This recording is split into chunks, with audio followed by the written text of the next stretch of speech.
At my baby's funeral, he leaned in close, smoothed the lapel of his expensive black suit, and said, "You can always get pregnant again." I looked down at the tiny white coffin in front of us. It wasn't even long enough for a full bouquet. My hands were shaking, but not from the cold. Next to him, his mother nodded. "Next time, try harder," she said softly, like it was helpful advice. As if Mira had been a failed exam I could retake. I said nothing. My throat felt swollen, not from grief. Grief had long since turned into something sharper. My silence wasn't surrender, it was calculation. I sat perfectly still, clutching the only photo I had left of my daughter. It was taken 2 weeks before she died. She was wrapped in a yellow blanket, asleep on my chest, her tiny fist curled near her chin. You could see her smile if you looked close. Not a wide one. Just enough to make you believe in something again. I kept my fingers pressed to the photo like I could still feel her heartbeat through the paper. They thought I was broken. His mother glanced over at me with pity disguised as superiority, the kind people wear like perfume. He looked bored, tapping his foot during the priest's prayer. The man who said he loved me, who swore he wanted a family, was waiting for it to be over so he could get back to whatever came next. But I wasn't empty. Not anymore. I stood slowly. Not one person in that church expected it. Not Darren, not Catherine, not the woman behind me who had been crying louder than I had all morning. I walked toward him and held out the small white box I'd been gripping under the pew. He frowned. "What is this?" I didn't answer. I just held it out. He took it, glancing at it like it was an unwanted gift. He opened the lid. First, the printed text messages. He squinted at the top one. I watched the change in his face when he realized what they were. Then came the drug test, his name in bold, the results clear. The police report sat at the bottom, stapled neatly, with 2 photos clipped to the back. Mira's bruises. The ones he said were nothing. The ones he said I imagined. He looked up at me, and I turned away. I walked down the aisle, past the flowers, past the pews of people too stunned to speak, past the coffin where my daughter lay. I didn't look back. I didn't need to. By that night, the box was in police hands. By the end of the week, he was in custody. And now? Prison doesn't allow visitors. I never planned to go anyway. Before Mira, I was someone who filled her quiet with noise. I worked overtime as a pediatric nurse, volunteered at the animal shelter on weekends, and listened to podcasts while folding laundry. Silence made me uncomfortable, like it meant I wasn't doing enough. Then I got pregnant and everything changed. The silence stopped feeling empty. It started to feel full. I found out I was expecting on a rainy Wednesday in November. I remember because the test strip slipped out of my shaking hands and landed on the cold tile floor. I sat there barefoot, staring at the 2 pink lines until my knees hurt. I told Darren that night at dinner. He didn't say anything at first, just stared at the lasagna I had made from scratch, his fork frozen halfway to his mouth. Then he smiled slowly, like he was trying it on. "Guess we're really doing this," he said. It wasn't exactly the reaction I had dreamed of, but I took what I could get. We had been together for 4 years. The first 2 were full of promise. He made me feel seen. He bought flowers, remembered birthdays, kissed my forehead in the middle of crowded grocery stores. But after we moved in together, things shifted. He got quieter, more impatient. Little things started to bother him. My shoes near the door, dishes left in the sink. He said I was too sensitive when I cried, too emotional when I cared. Still, I wanted a family. And I thought maybe this baby would bring us back to who we used to be. So I gave him room to grow into the role, told myself some men just need time to adjust. Pregnancy was hard on me. Morning sickness hit like a train. My feet swelled. I had to stop working earlier than I planned. Darren grew more distant with every ultrasound. He missed 2 appointments because of client emergencies, and when he did come, he spent most of the time on his phone. When I asked him if he was scared, he shrugged. "She's not even here yet," he said. Why stress about it? I wanted him to feel what I felt, to hear her heartbeat and have it rearrange something in his soul, but it didn't, at least not for him. Mira was born in early August during one of the hottest weeks of the summer. The hospital room smelled like antiseptic and peach lotion. She came fast, barely 4 hours of labor, and when they placed her on my chest, I couldn't stop crying. Her skin was warm and she blinked at me like she already knew who I was. Yvonne, my mom, visited the next morning with a stuffed lamb and a plate of homemade cookies. She cried when she held Mira, rocking gently, whispering, "You're safe now, little one. You've got your mama's heart." Darren walked in 10 minutes later, carrying a coffee for himself and none for me. He snapped a few photos of Mira on his phone, muttered something about how she had my nose, and left after 20 minutes, said he had paperwork to finish. The first few weeks at home were quiet and golden. Mira slept on my chest, hiccuped in her sleep, made little cooing sounds like a dove. I took pictures every day, her first smile, her yawns, her reaching for my face with tiny fingers. Darren wasn't around much. He came home late. He said the baby's crying kept him up, so he slept in the guest room. When I told him I needed more help, he said, "You wanted this. I'm providing for us." My mom started coming over more. She helped with feedings and rocked Mira while I showered. Some days, I cried for no reason. My body ached in ways I hadn't expected. My love for Mira was overwhelming, but I felt invisible next to her, like I had vanished into the role of mother, and Darren didn't see me anymore. One night, Mira had a fever. I called Darren from the hallway, panic rising in my chest. "She's burning up," I said. He sighed into the phone. "Did you give her Tylenol?" "She's 7 weeks old. She can't take Tylenol." He didn't come home that night. I ended up taking Mira to urgent care alone. It turned out to be nothing, just a heat rash, but that night stayed with me. Not because of the rash, because of the silence from him, because of how long I sat in the car crying after we got home. I started noticing things, the way Darren held her awkwardly like she was made of glass and inconvenience, the way he avoided her cries, left the room, turned up the TV. When I asked him once if he wanted to do bath time, he looked at me like I'd asked him to clean a sewer. "I'm not good at that stuff," he said. "Let her bond with you." That was his answer for everything. Let her bond with me. Let her need me more. Let me carry it all. I tried not to let it break me. I sang to Mira, wrote letters to her I never sent, whispered promises while she slept on my chest. I didn't know then that love wouldn't be enough to protect her. I thought if I just loved her hard enough, fiercely enough, it would shield her from everything. I was wrong. The first bruise showed up on Mira's arm just below her tiny elbow. I noticed it during a diaper change. A small, dull purple spot no bigger than a dime. At first, I blamed myself. Maybe I bumped her during the night. Maybe I held her too tight when she cried. When I showed Darren, he didn't even look up from his phone. She probably hit her toy bar. Babies do weird things. Don't overthink it. I wanted to believe him. I needed to believe him. But something in his voice, flat, tired, cold, made my stomach twist. A week later, there was another mark, this time on her back, near her shoulder blade. It looked deeper, darker. I knew I hadn't caused it. My mother saw it too. "She might need a pediatrician to check her out," Mom said gently. "It doesn't look normal." Darren got angry when I mentioned it. He said I was accusing him of something. I told him no, I was just worried. He walked out of the house and didn't come back until midnight. I waited in the nursery, rocking Mira, listening to every car that passed. When he came home, he smelled like whiskey and cologne. He didn't say a word, just grabbed a pillow and went to the guest room. The next morning, I found the baby monitor unplugged. That was when something in me started to shift. Fear seeped into the spaces where love used to sit. Mira had started crying more often, not her soft, whimpering cry. This was sharp, loud, desperate. I took her to the pediatrician again. No fever, no visible illness. They checked her ears, her throat, her belly. Everything looked normal, but nothing felt normal. One afternoon, I came home from picking up formula to find Darren sitting on the couch, Mira wailing in his arms. He was gripping her tighter than I had ever seen. His jaw was clenched, his eyes bloodshot. I rushed to take her from him.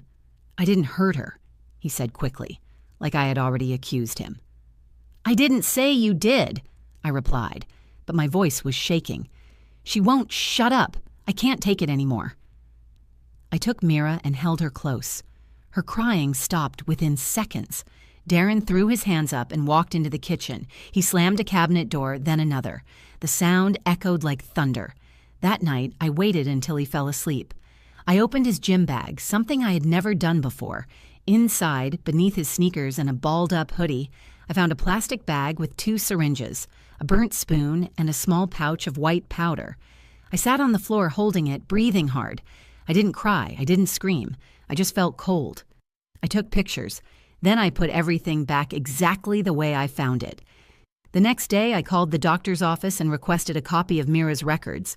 I started documenting everything: dates, bruises, his moods, Mira's behavior. I made a file on my laptop and saved everything in it, including screenshots of Darren's texts. One night, he messaged me from across the house. "You need to get her to stop screaming. I swear, Serena, I'm on the edge." Another said, "Maybe you're just not cut out for this." Maybe neither of us are. Still, I didn't leave. Not yet. I kept hoping he would change, hoping some part of him still cared. But each day felt darker than the one before. I tried talking to his mother, Catherine. I thought maybe she could get through to him. She came over one afternoon while Darren was at work. I showed her the bruises. She stared for a second, then said, "Baby's bruise." Don't go making a mess when you're already fragile. Fragile? I asked. You've always been overly emotional. Darren said you cry over spilled milk. Maybe you need a break. Her voice was calm, cold, rehearsed, like she was reading from a script. After she left, I sat on the floor of the nursery holding Mira and staring at the wall. I knew then I was completely alone. The final bruise came just 3 days before Mira died, a long one across her ribcage. I called the doctor. They said to bring her in the next morning. I never got the chance. That night, I went to pick up Mira's medication. I was gone 20 minutes. When I walked through the door, I knew something was wrong. The house was too quiet. I called out for Darren. No answer. Then I heard him say from the nursery, "I think something's wrong with her."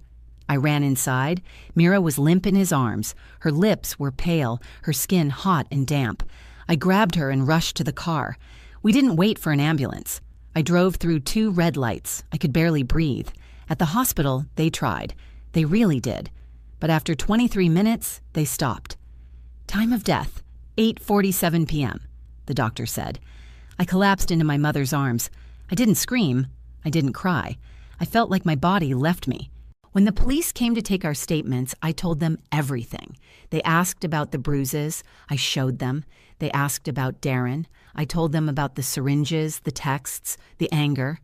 They took it all seriously. But Darren had money, connections, and for a while, nothing happened. So I made sure something would. After Mira's funeral was scheduled, I stopped sleeping. Not the kind of tired where your body gives out and you crash for a few hours. The kind where your mind runs like it's on fire and your body just follows. Every time I closed my eyes, I saw her. Not in the hospital, not in the casket, just as she had been. Smiling in her bassinet, kicking her feet in the air, whole, safe, alive. But the truth sat heavy in my chest. I had trusted him. I had let her stay in his arms while I ran out to get medicine, and when I came home, I found my baby barely breathing. The coroner's report listed blunt force trauma to the abdomen, internal bleeding. There was no question what had happened. Only one adult had been in the house, and I had already warned the police once, but he still walked free. I watched Darren at the wake, dressed in a sleek black suit, like he was attending a networking event. His hair styled perfectly, his watch gleaming under the chapel lights. He cried at the appropriate moments, nodded when people offered condolences, and even told one woman she was fragile. We did what we could. I knew then that he thought this would pass, that he would move on and frame this as a tragedy of chance, a bad accident, a loss that just happened. I sat through the service like stone. My mother kept a hand on my back the entire time, rubbing circles into my spine like she used to when I was sick as a child. I barely felt it. Every second of that day, I was building something, a fire inside me, a resolve. The day after the funeral, I drove across town to the police department and asked for a detective by name. Officer Price had been the one who interviewed me at the hospital. He had kind eyes and a patient voice, but he also seemed frustrated by the gaps in the system. I handed him a file folder. "This is everything," I said. "I've documented it all." He opened the folder and started flipping through the pages. Photographs of Mira's bruises with dates and timestamps. Screenshots of Darren's text messages threatening to lose it if she didn't stop crying. a picture of the drug kit I'd found, taken with a timestamp on my phone, a printed copy of his failed drug test I had requested through a family friend at the clinic, notes from Mira's pediatrician visits where I had expressed concern, and finally, the voice recording of our neighbor, Mrs. Green, who had heard yelling the night of Mira's death and confirmed that she saw Darren throwing something outside in the dark. I had organized it carefully with labeled tabs and a chronological timeline. No emotion, no speculation, just facts. I knew how evidence worked. I had watched enough families try and fail to get justice. I wanted this airtight. Officer Price looked at me for a long moment. He nodded once and said, "Thank you, Serena. We're going to do everything we can." It still wasn't fast. The system doesn't move quickly, not when the abuser is clean-cut and connected. Darren's mother had hired an attorney before the funeral even ended. She told anyone who would listen that I was unstable, that Mira had always been sick, that grief had made me delusional. But I didn't yell. I didn't lash out. I let her talk. Instead, I gathered more. Copies of Darren's prescription refills, notes from therapy sessions I had started after Mira's death. Every time someone tried to plant doubt, I found a fact to plant in return. I waited quietly for the arrest warrant to be signed. The moment it was, I knew exactly when and how I wanted to deliver the truth. On the day of Mira's funeral, I packed a small white box. Inside it, I placed copies of the most undeniable evidence. His own words, the drug results, the police report, a photo of Mira's last bruises taken by the nurse on duty. I wrapped the papers in tissue and closed the lid. At the funeral, I didn't cry. I didn't speak. I sat there holding that box, clutching the only picture I had of Mira, and I listened. Darren leaned close and said, "You can always get pregnant again," like Mira had been a practice round. His mother smiled and said, "Next time, try harder." Like motherhood was a competition, I had failed. I stood. The chapel went quiet, every eye on me. I walked over to Darren, held out the box, and said, "This is yours." He opened it slowly. I watched the blood drain from his face. He didn't say a word, just sat there, frozen. Then I turned and walked down the aisle. Not fast, not dramatic, just finished. By that evening, the officers came to our home. He didn't even fight it. I think some part of him knew it was coming. I never visited him, never wrote, never answered the letters he tried to send from prison. He had taken everything from me, but I had taken back the one thing he never expected, the truth.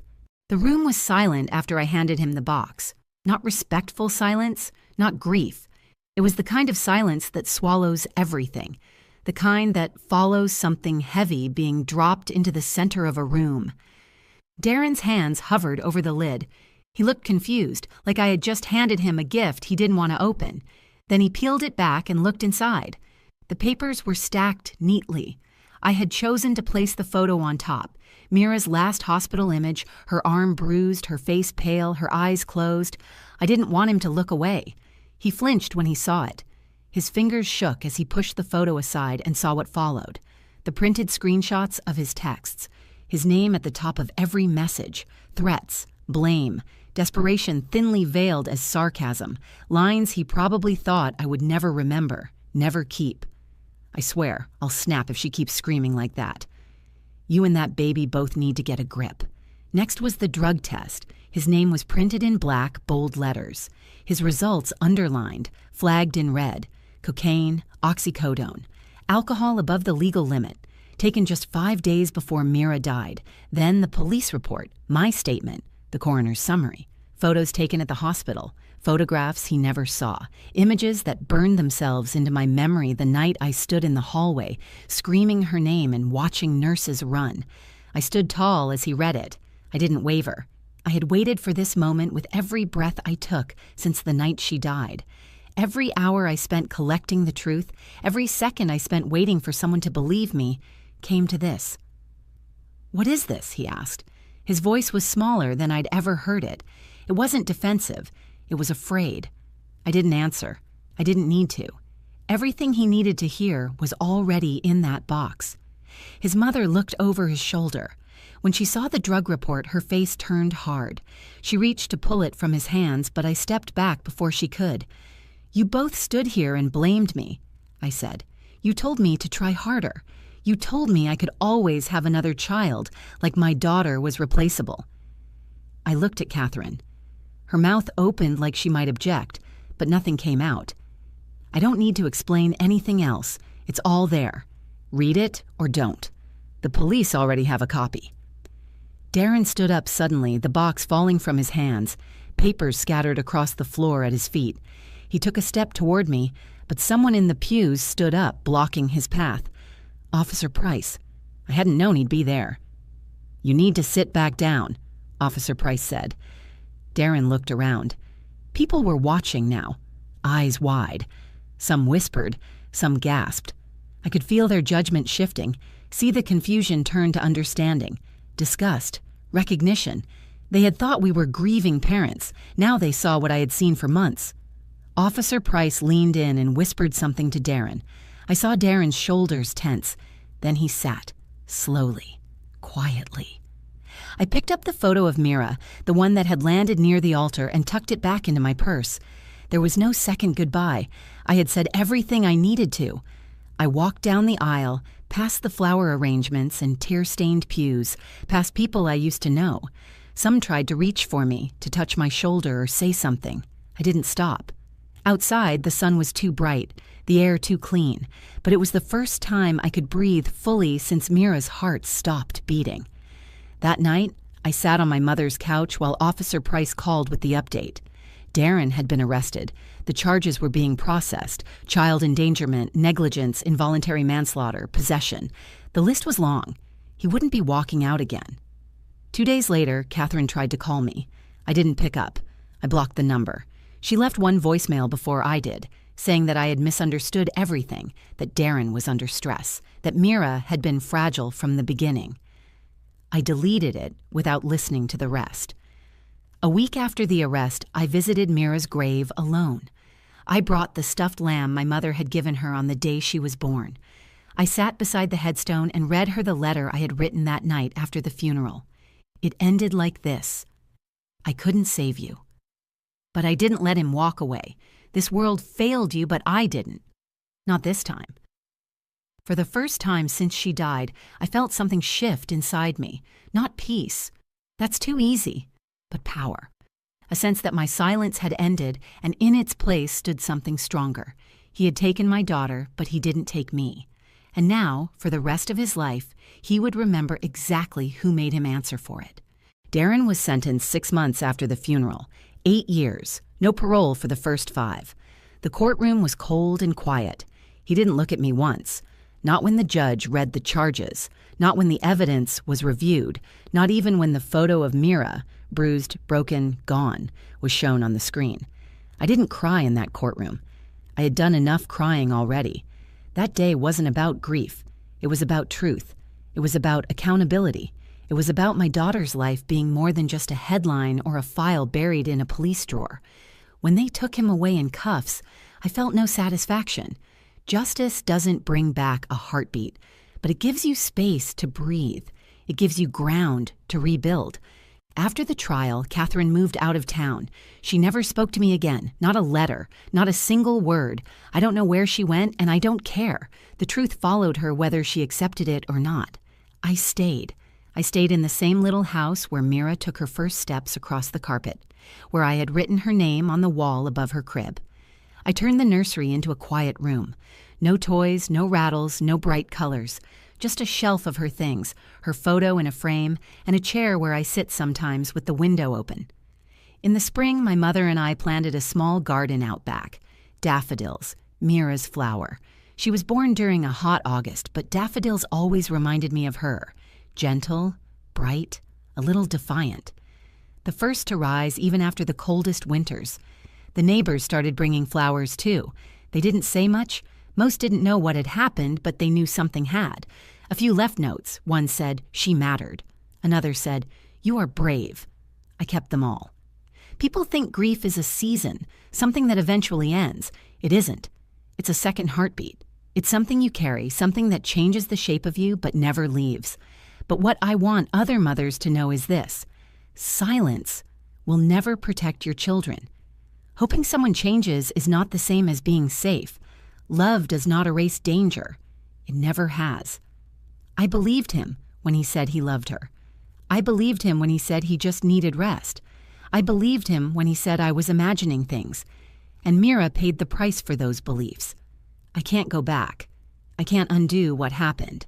But I can speak now, loudly, clearly, with no shame. I joined a group for mothers of children lost to violence. I speak at shelters. I talk to nurses and therapists and law students about what it means to be ignored when you know something is wrong. And I tell them this: never underestimate a woman who has lost everything, because if she survived that, she has already walked through fire. And if she chose to stand again, you should listen. I don't visit the prison. He writes letters sometimes. I never open them. He can live in the silence he once forced on me.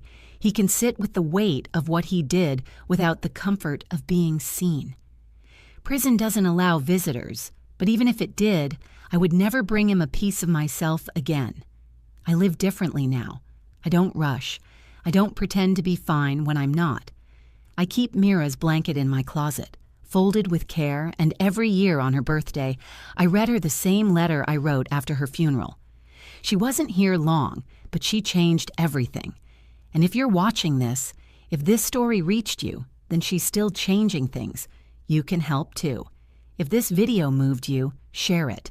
Post it for someone who might be afraid to speak up. Leave a comment if you've walked through something similar. Let someone else know they're not alone. And subscribe to the channel if you believe stories like this deserve to be heard, not buried, not silenced, not forgotten. We can't always stop the worst from happening, but we can speak it out loud. We can hold the ones responsible, and we can keep saying her name, Mira Grace. She mattered. Thank you for listening.